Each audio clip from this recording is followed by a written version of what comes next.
The message came at 2:14 in the morning. A screenshot, a number she didn't know, a photo she shouldn't have had to see. Porn sent with a single line. Sleep with me and I'll pay.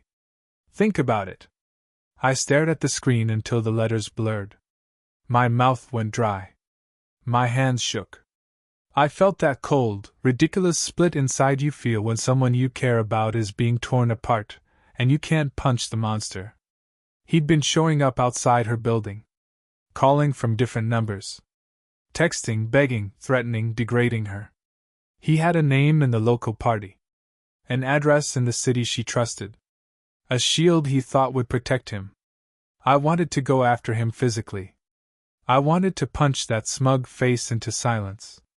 But he was in another city, and even if he'd been here, I knew flying fists aren't justice, and they can ruin lives in ways you can't take back.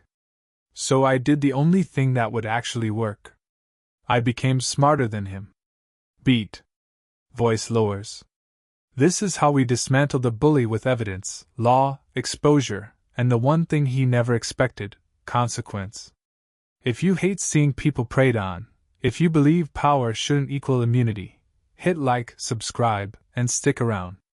Because this story isn't about violence. It's about strategy, grit, and a kind of revenge that actually helps survivors win. And if you're dealing with harassment right now, listen carefully. This is a blueprint for turning fear into action, legally, safely, and devastatingly effective. She called me at 1:03. Her voice was whisper-thin, like she was afraid the walls had ears. He's back, she said. Different number this time. He sent. And then she couldn't finish. I could hear her breathing down the line, slow, a shallow, practice thing. We'd been through small things before, late-night texts, awkward provocation that we shrugged off. But this was different. This was escalation, pornographic messages, offers to pay, sexualization. He had started showing up near her door once every few weeks, standing too long by the building entrance, pretending to check his phone. Once, a car idled in front of her building for 20 minutes. She locked the door and shook so hard she spilled tea. She'd blocked numbers. She'd changed privacy settings. She tried to go about her life. But when people call you friend, and you can hear the tremor in their voice, those are the nights you stop pretending you're okay. I remember looking at her photo on my phone and thinking, not this. Not to you. The feeling, show, don't tell. My chest felt hollowed out. I could hear an internal drum, fairness, fury, protect. My jaw ached. I tapped the table until my knuckles stung. The world narrowed to two things, her fear, and my slow-burning thought, he needs to be stopped. I replayed every message she showed me. I read them aloud to myself, tasting their ugly cadence. Sleep with me, and I'll pay. The words sounded small and violent at once. The problem, why the system fails. She went to the police. She told the desk clerk everything. He wrote down her complaint with the clinical empathy of someone used to forms. But the office sighed and told her the same thing I already half feared. The man had political connections. We will file a report, they said, but the tone said we all know how this ends. The keys to justice had heavy locks and everyone with influence had the master key. I didn't sleep that night. I sat on my floor with a laptop, phone chargers crawling like wires across the carpet, and I started making lists. Names, dates, screenshots, timestamps, locations. Every new number that popped up, every WhatsApp message, every time he showed up by her building, we wrote it down. There's a certain clarity that comes when your moral outrage becomes a plan. There's power in organizing chaos. I could feel it build like a tide. I told her, we document everything. We don't respond emotionally. We trap him with his own record. Then the rest follows. She sniffled once and whispered, okay. We divided tasks. She would collect everything, forward the messages, with metadata, take screenshots with timestamps, note the times he appeared and the exact location, keep any voicemail recordings. I dug into what his political footprint looked like: public profiles, social media pages, company affiliations, charity boards, even the small mentions in local news. I wanted to map every place that could care about his reputation. The plan: legal, strategic, relentless. Our plan had 3 pillars: evidence, legal pressure, and reputational consequences. Each on its own might nudge the system. Together they could bury him. Evidence collation.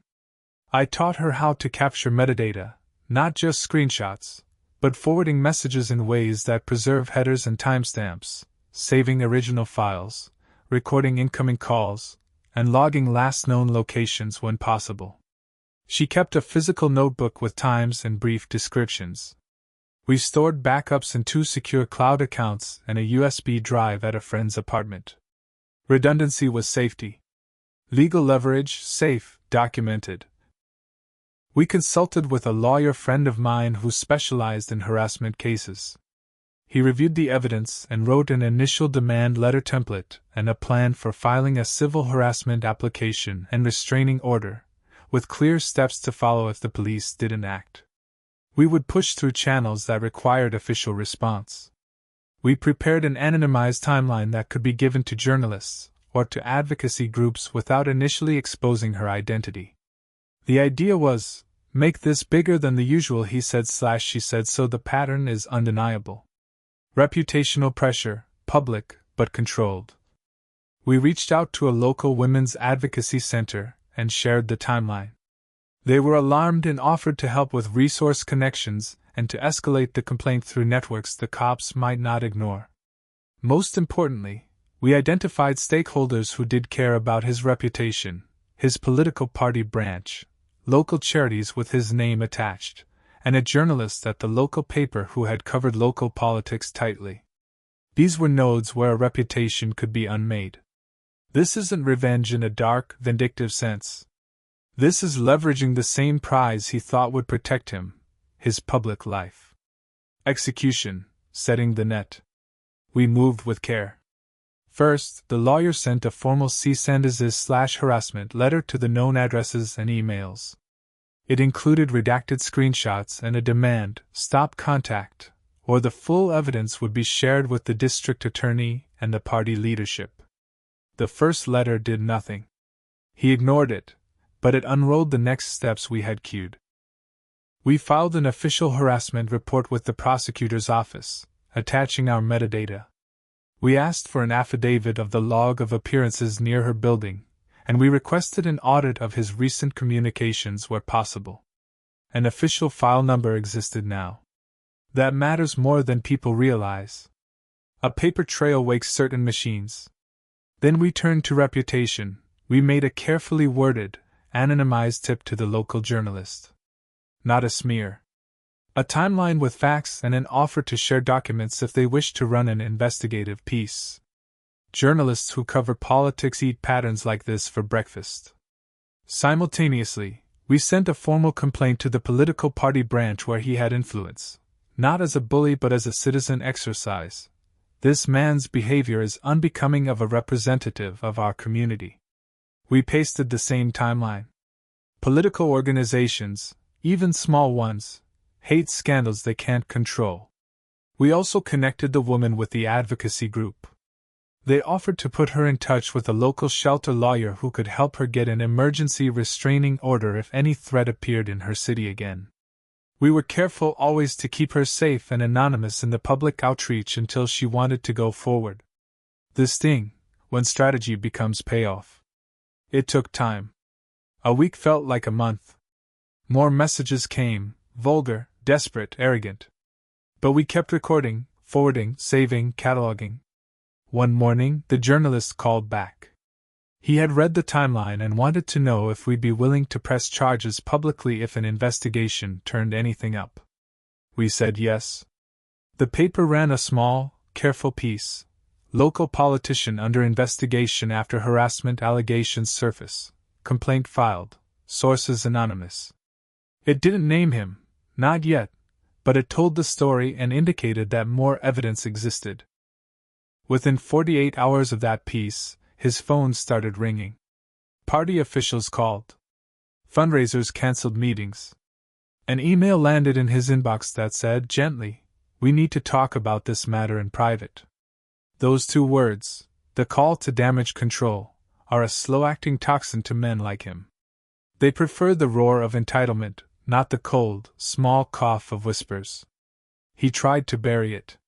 He reached out to her directly with a new number and an apology that smelled of fear. This time, she did not respond. The lawyer escalated and filed for a restraining order with the prosecutor's file attached. The judge saw the pattern of contact and the documented sexualized messages. Because the evidence included forwarded messages and the timeline of show-ups by her building, the court issued a temporary restraining order within a week. Then the party branch suspended his membership pending an internal review. The local charity distanced itself.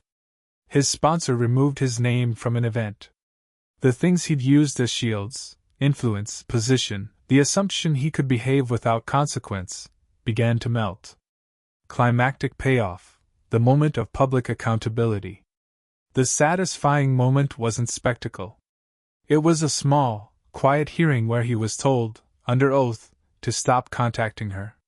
He sat in the courtroom, cheekbones tight, his mouth working in ways that showed panic. The judge read the timeline. The prosecutor asked questions he couldn't charm his way out of.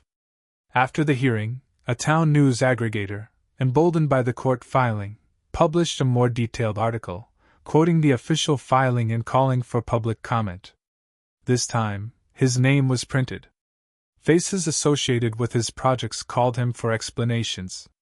He went from bluster to apologies to silence. I watched him try to script his replies and fail. He looked small, not because we shrank him, but because the structures that once buoyed him had been quietly taken away: credibility, plausible deniability, and the safety net of influence. He had gambled on her silence, and we had folded the table. Emotional release, what this did for her. She slept through the night for the first time in months. We sat on her couch with a stack of mugs and tea, and she laughed so softly her whole body relaxed. She said, "I thought I was imagining it sometimes." "Thank you." I wanted to tell her how much I'd felt like a ballast on a sinking boat, but I didn't. I just handed her another tea and she put her hand over mine and squeezed. For me, the release wasn't vindictive joy. It was relief. It was the sound of someone's breath evening out again. That's worth more than any shout of victory. Climactic revenge payoff, 5 to 7 minutes. Deliver this with rising cadence, short sentences for tension, then long, reflective lines for relief. He sat at a small table with a lawyer who now had his full attention. Phone numbers that used to be tools for him were now evidence. The restraining order read like a mirror: "This stops now." He tried charm. The judge didn't smile. He tried denial. The paper printed the affidavit.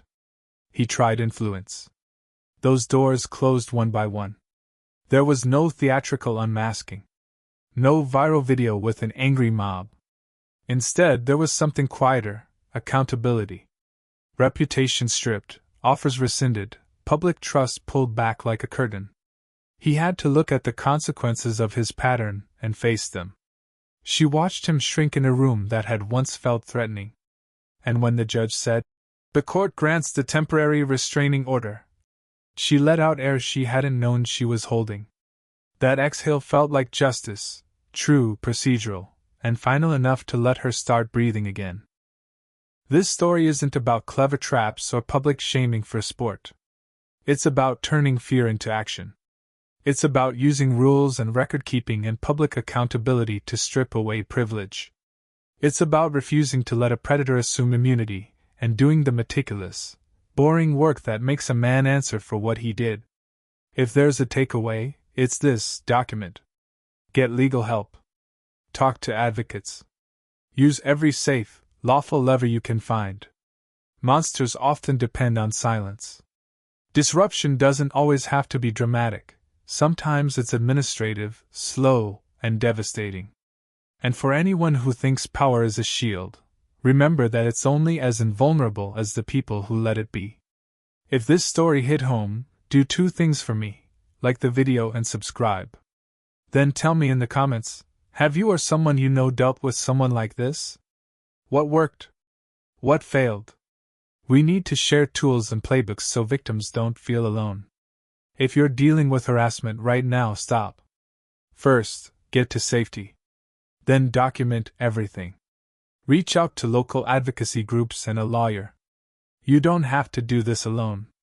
If you want, I can make a short companion video, a practical checklist: how to preserve evidence, what to say at a police station, how to approach journalists, legal, safe steps for people who need it. Hit that request in the comments, and I'll make it.